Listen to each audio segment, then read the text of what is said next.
E aí galera, beleza? Sejam bem-vindos a mais um vídeo do Doug Channel, o seu canal de dicas de cinema, séries e outras coisinhas mais da cultura pop. Hoje a gente vai fazer a crítica de Castlevania, a nova série animada do Netflix, baseada aí nos jogos da Konami, assim conhecido por mim também como Castlevania, aquela como todo mundo chamava na minha época. Mas bora pra crítica. There is a darkness upon the land. A savior is needed.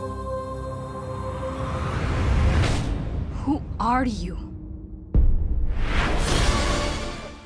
Galera, só tenho um pedido pra fazer a vocês: se inscrevam no canal, porque é importante pra fazer esse canal crescer e ajudar a gente a continuar fazendo vídeos aqui pro canal. Se puder compartilhar isso aqui pros seus amigos, se inscrever no canal e deixar o seu like, porque ajuda demais na divulgação desse vídeo e desse canal pra outras pessoas. Façam isso pra dar essa moral pra gente. Bora lá, clica aí no se inscrever, vai lá.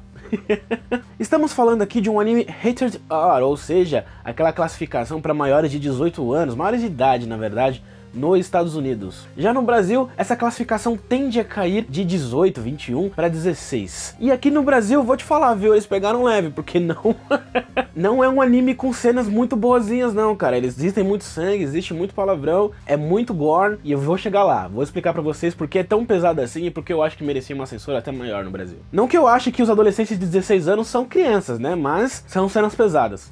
A direção é feita pelo Sam Dietz, que a gente já conversa um pouquinho mais sobre ele, e o roteiro é feito pelo Warren Ellis. O roteiro apresenta alguns personagens, né, pra te mostrar esse mundo, inclusive, pra você se interessar por esse mundo. Ele apresenta bem, tem algumas inconsistências pequenas, mas trabalha muito bem na estrutura, né? Ele estruturou esses 4 episódios como se fosse um longa. Até porque os cortes entre episódios parece que só dividiram ali o episódio e continuaram, sabe? Porque parece bastante no anime, inclusive, o que eu acho um pouco de falha, que ele é um anime de 2 horas e picotaram ele, sabe? Às vezes parece um pouco isso. E analisando ele como se fosse um filme em anime, ele tem umas barriguinhas ali no meio e tem algumas inconsistências narrativas no fim. Por exemplo, em vários momentos, em qualquer encostadinha aí de uma espada, de um chicote, arranca olho, membro, você sente a decapitação rolando solta no anime. E no final existe uma grandiosidade no último episódio, que pra falar a verdade, existe algumas inconsistências. Parece que os personagens, apesar de desenhos, não se machucam. E não é o que o anime mostra até então, sabe? Então parece que no final alguns deles viram alguns super-heróis, assim. Eles caem de um negócio extremamente alto e não se machucam, sabe? Esse tipo de coisa.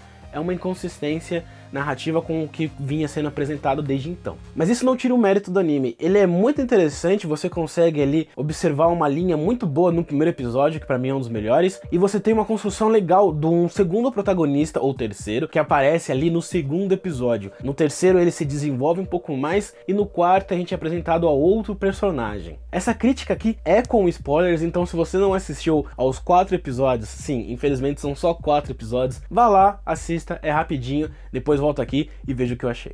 O anime é interessante pra quem gosta de vampiro, obviamente, pra quem gosta dos jogos da série e pra quem gosta da história de credo, assim, como é as histórias do século XIV e XV da Igreja Católica, como funcionava a sociedade baseada na igreja. E o anime começa com uma menina indo falando assim: ah, ei, Drácula, com licença, posso aprender uns negócios aqui com você?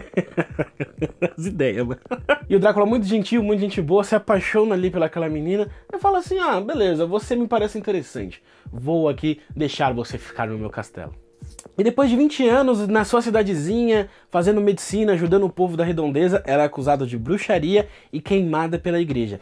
E morreu. No segundo episódio a gente é apresentado ao Trevor Belmont, que é um outro protagonista da série, e aí você acha que vai ser um embate entre Drácula e o mocinho Belmont, Trevor Belmont. Mas na verdade o Trevor parece mais um bebum qualquer aí que fica jogado por qualquer taberna de esquina se lamentando na vida. O problema é que mesmo num bar com aquelas vestes chiques que ele tem, ele chama atenção e as pessoas reparam ali no emblema que ele tem no peito. Ele é de uma família antiga, os Belmont, que caçavam os monstros, até que a igreja falou que eles são impuros porque se envolveram com os monstros e agora eles não servem mais pra nada. E expurgou esses caras, exilou e caçou a família inteira. E aí, pelo que é apresentado na história, esse é o único sobrevivente da família. E o interessante aqui é, se você assistiu o Hobbit, o filme do Hobbit, lembra do filme? O personagem principal, o Escudo de Carvalho, o Richard Armitage, faz aqui a voz original do Trevor Belmont. Então, uma curiosidade interessante, é uma voz bacana. bacana, a dublagem é bem interessante, pelo menos em inglês. Em português eu não vi, se você viu, comenta aqui embaixo e me diz se você gostou.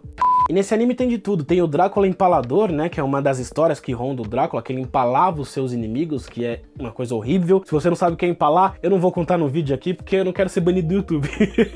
Mas se você tiver curiosidade e não ter medo de coisa bem grotesca, dá uma pesquisada aí, velho. Você tem Ciclope com olhos de pedra, que na teoria tem o mesmo efeito da Medusa, sabe, de paralisar as pessoas. Você tem alguns feiticeiros que rondam ali o personagem principal e que tentam descobrir a história de um Messias ali que fica embaixo de uma cidade ao qual eles estão, que ajudaria eles a derrotar o Mal Supremo. E esse personagem é o Alucard, cara, que na história é o filho de Drácula. Eu não sei se na história original, no conto original, existia o Alucard, filho de Drácula, mas nos jogos de Castlevania existe, pra quem já jogou, qualquer um sabe quem é o Alucard. Ele é um personagem...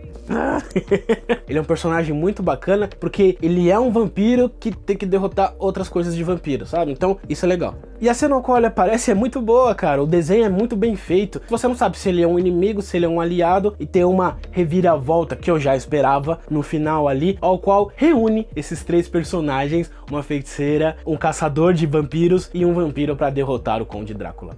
E o legal também do anime é que ele parece uma história pequenininha, assim, que vai se juntar com outra, sabe? Então ele parece um prequel, alguma coisa do gênero, assim, que você... Ah, isso aqui é só uma história que eu vou acompanhar na próxima temporada, sabe? Isso podia ser mal feito, mas na verdade te deixa intrigado. Quando acaba o quarto episódio, você fala... Acabou agora? É sério? Não é possível. Não. E o que também é interessante no anime é que, por mais que o Drácula seja a grande ameaça, na verdade, você entende o lado dele. E você fica com raiva da igreja. Olha só que anime pretencioso.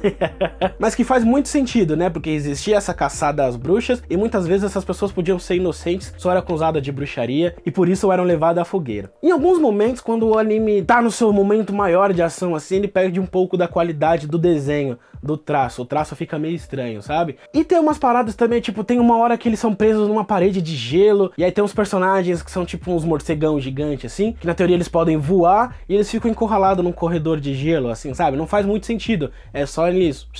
sair voando e atacar quem for ali, eles não precisam ficar presos num corredor. E eles caem de alguns lugares aí que são extremamente altos e não se machucam, sabe? Então, por essas pequenas falhas aí, eu dou uma nota 4 pro anime, que promete muito, que tem muita coisa legal pra acontecer aí na próxima temporada, e que ganha muitos pontos pela sua violência e pela sua história interessante. E tem uma ceninha que vai mostrar pra todo mundo porque esse anime é tão violento e porque que ela é rated R nos Estados Unidos, e aqui a censura pegou até um pouco leve. A cena é o seguinte, se você assistiu, você sabe que eu tô falando, que tem uma cena que um desses monstrinhos, ele tá carregando um bebê e mastigando o bebê, tá comendo o bebê, e não tem uma parada com blur, não, ele tá mastigando o bebê e mostra ele mastigando o bebê.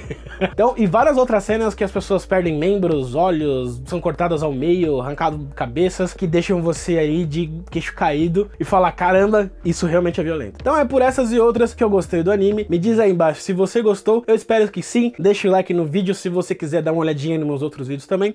Beijo na bunda, até a próxima. Dá like, se inscreve, compartilha aí.